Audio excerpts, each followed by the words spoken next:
Diretsang itinuro ni Senadora Risa Hontiveros sa huling pagdinig ng Senate Committee on Women, Children, Family Relations and Gender Equality ang taong di umani nasa likod ng pagkanlong dito nga sa mga Philippine offshore gaming operators sa bansa. One thing is clear, Pogo is a monster. Pero sino ang bumusog sa halimaw na ito?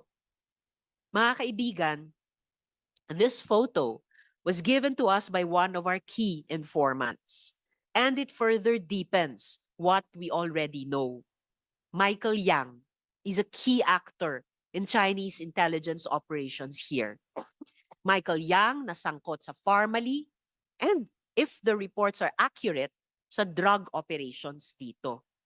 Michael Yang, na economic advisor ng dating Pangulo. Ginatasan na tayo, pinagtaksilan pa. Pero maliban pa sa revelasyong ito, ibinahagi rin ng senadora ang natuklasan pa ng kanyang informant sa isang spa sa Pasay City na nagpapakalat umano ng propaganda ng Chinese Communist Party. Ito po ang sumambulat nung kinlik namin ang QR code. A Telegram group called Hongsheng, sounds familiar ba? To support overseas bosses. I don't know if this is the Hongsheng of Guo Huaping in Bamban, but hardly anything surprises me anymore at this point.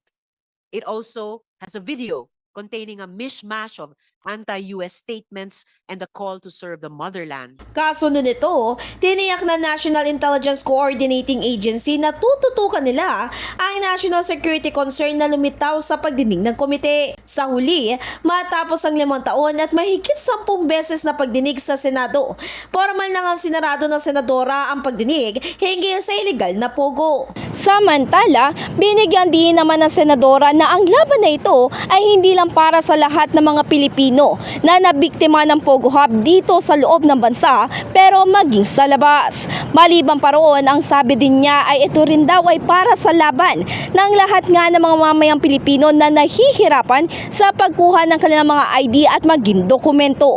In the heart of changing lives, ito si Brigada Ann Cortez ng 105.1 Brigada News FM Manila, The Music News Authority.